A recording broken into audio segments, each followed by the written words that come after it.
მარტო არ უსე კავკაზის კი რა ჩემი ველნებიცა გვანახეთ.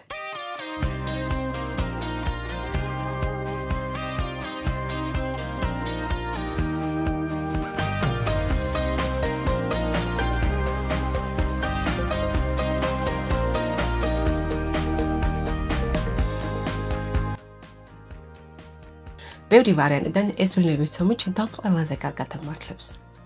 არც რძე, არც კარაქი, არც კეფირი, არც მოწონი. უბრალოდ მარტივი ინგრედიენტების გამზადება, რომელიც ყველა სახლში გვაქვს. არის ბიუჯეტური და გემრიელი. მოგესალმებით და პოლინა სამყაროში დღეს მოვაწოდოთ ბლინის ცომი. იცით რომელი ბლინის? ხორცი რომ უნდა გავახვიოთ შიგნით. და ბევრ სადღეს ასწავლო სუფროს რომ ამშვენებ ზუსტად იმ ბლინის. ახლა კი დავიწყოთ და ვნახოთ თუ რა გვჭირდება ბლინის ცომის მოსამზადებლად.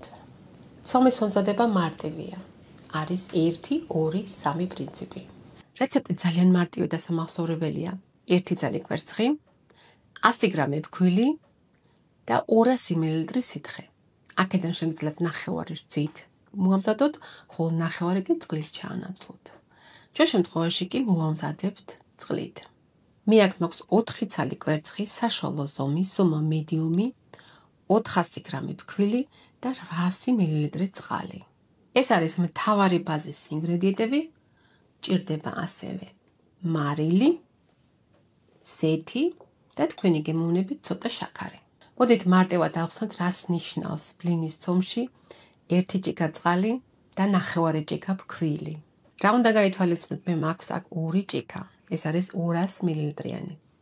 1 ჭიქა 200 მლ წყალი არის 1 ჭიქა 200 მლ წყალი. ამას გავავსებთ შემდეგ. ხოლო ნახევარი ჭიქა ფქვილი, თუ კი გავავსებთ ნახევარ ჭიქას, ეს არ ნიშნავს იმას, რომ არის 100 გრამი. 200 გრამიან ჭიქაში ჩადის დაახლოებით 140 გრამი ფქვილი, ხოლო 200 მლ ჭიქაში კი ჩადის 200 მლ წყალი. ახლა ავწონოთ ჩვენ, მე ამას გავავსებ ამ ჭიქას და ვნახოთ თუ რამდენი იქნება წყალი დაახლოებით.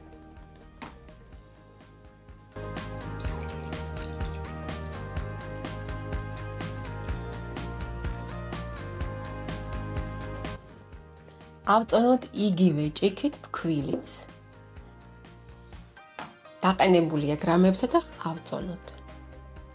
1 2 3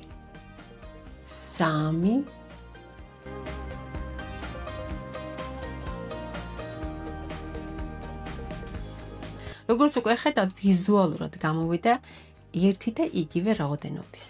ამაში არის 100 გრამი ფქვილი, აქ 200 მლ წყალი. იმ შემთხვევაში თუ ამზადებთ დესერტებისთვის, ცოტა სქელი ბლინების ცომი არ იქნება აურიგო, ამიტომ მივუმატეთ მაშინ დაახლოებით 10-ან 20 გრამით მეტი ფქვილი. ჩემთან არის კვერცხი ზომა მედიუმი, ეს არის საშუალო ზომის.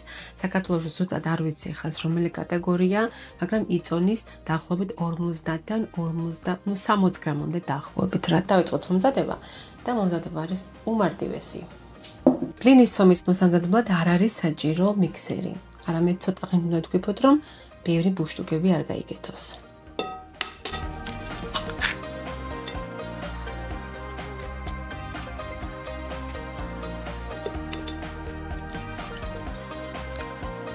დავუმატოთ 1 ჩაის კოვზი მარილი. სურვილს ამებ მე ვუმატებ კიდევ 1 ჩაის კოვს შაქარს. გავთქვიფოთ, როგორც უკვე აღნიშნეთ, დიდხანს თქვება არ ჭირდება.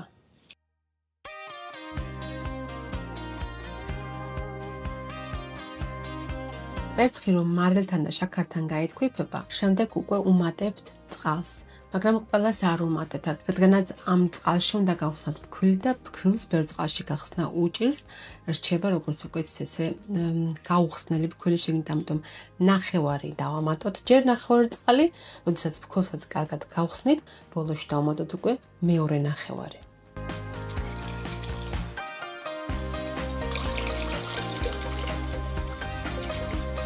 ჩაუმატოთ უკვე ფქვილი და სწრაფი მოძრაობით გავხსნათ.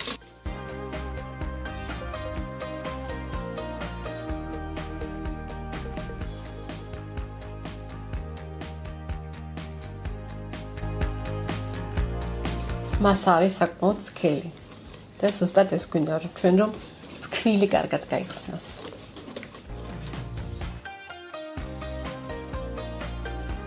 ესეთი სისქის არის ჯერჯერობით ცომი. დავასხათ ახლა უკვე დანარჩენი წყალი. მასა ნელა-ნელა თხელდება. არა, ცოტა შრომატევადი არის. მეგო მიქსერი რას ვიტანჯავდი თავს. უბრალოდ მე დიდხანს უნდა ველოდო, რომ ის ბუშტუკები რასაც გაიკეთეს, ცოტა დამშვიდნენ და დაწყნარდნენ.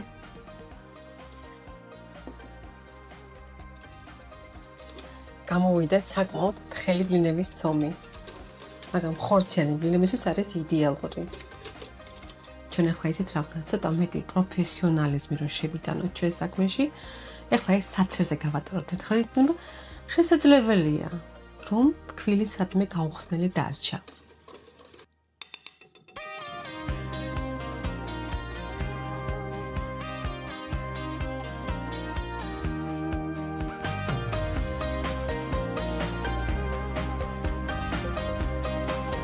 იდეალური ამ ბლინებისთვის.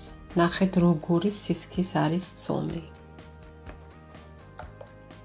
ახლა გადავაფაროთ თავზე და გავაჩეროთ დაახლოებით 15 წუთი სრულიად საკმარისია.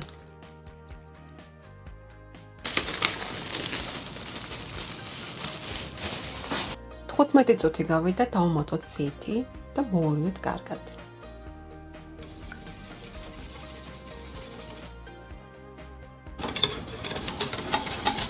ბლინების ცომი მზად არის გამოსაცხობად. ბლინების გამოსაცხობად დაგჭირდება სპეციალური ტაფა, ანუ ჩვეულებრივი ტაფითაც გამოვა, მაგრამ ამით უფრო უკეთესია, იმიტომ რომ კომფორტული არ არის მაღალი. კიდები არ უნდა გქონდეს მაღალი. ჩემთან ტაფა არის დიდი, დიდი ზომის, დაახლოებით 23 დიამეტრი, ბლინებისთვის ცოტა განიერია, მაგრამ სხვა გზა არ მაქვს ახლა. მაქვს მხოლოდ ეს ტაფა. ტაფა ძალიან კარგად გავხურეთ, შემდეგ პირველი ბლინისთვის წაუსვით ტაფას ცხიმი. შემდეგ როდესაც დაასხავთ უკვე ბლინს, დაუწიეთ საშუალო ტემპერატურაზე, რომ არ დაგეწვათ. ბლინი უნდა დარჩეს თეთრი. როგორც კი ზემოდან დაიწყებს შეშრობას, მიხვდებით კონკრეტულად კიდევზეც დაიწყებს თვითონ აწევას ცომი. შეგიძლიათ ხელით ფრთხილად აწიოთ და გადმოატრიალოთ, დიდხანს არ გააჩეროთ. გადავინაცვლოთ მეორე ქურას, რადგანაც ეს ტაფა ალუმინის არის და ჩემი ქურა არ იღებს ამას სამწუხაროდ დენის ქურა. ტაფა კარგად გახურდა, წაუსვათ ზეთი ზემოდან. მოვასხათ ტაფას ბლინის ცომი. ყველგან უნდა გადავანაწილოთ აბსოლუტურად და შემდეგ გადმოვატრიალოთ, რომ ჩამოიწვეთოს ზედმეტი ცომი. პირველი ცომი ფუჭდება ხოლმე, ასე რომ არ გაგიკვირდეთ.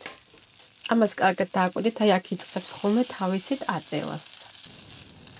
შეგიძლიათ ესეთი პატარა ჩხირი აიღოთ და ხელითაც მიეხმაროთ. ახლა გადმოვატრიალოთ, ნახეთ.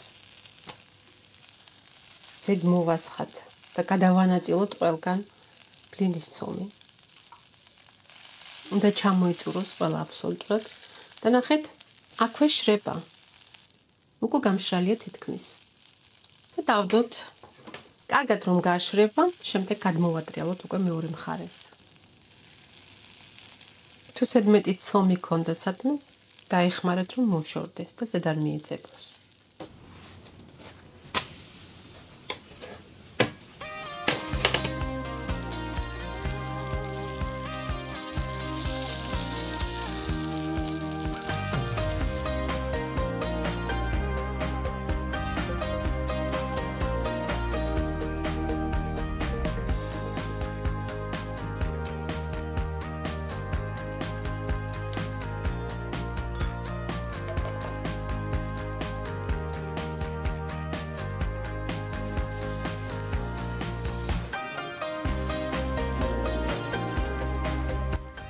მარტო არუსია კავკაზას კი არა, ჩემი ბლინებიც საკვებად მეგობრებო, ნახეთ. ოპ, ნანინა, ნანინა.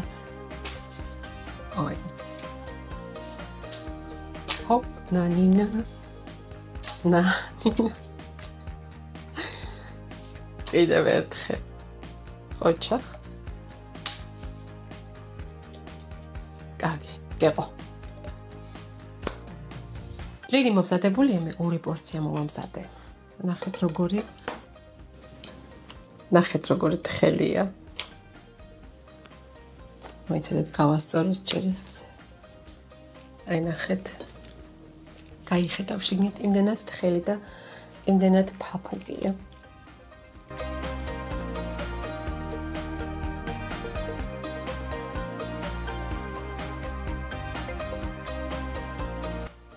ესეთი მარტივი პრინციპით მზადდება ჩვენი საყვარელი ბლინები. თქვენ შეგიძლიათ გამდიდროთ შიგთავსით. ასეთ ბლინებს უხდება უფრო ხორციანი შიგთავსი. იმისათვის თუ გინდათ რომ მოამზადოთ ტკბილი ბლინები, წყლის მაგრად დავუმატეთ შიგნით რძი, ან ჩაანაცვლეთ ნახევარი პორცია წყალი და ნახევარი პორცია რძი. ახლა მე დაგემშვიდობები და ჩვენ შევხვდებით ერთმანეთს მომავალ ვიდეოში. თუ მოგეწონა დალაიქეთ და გამოიწერა ხელი მიცოცხლო რომ არ გამოტოვოთ ახალი ვიდეო რეცეპტები. დროებით.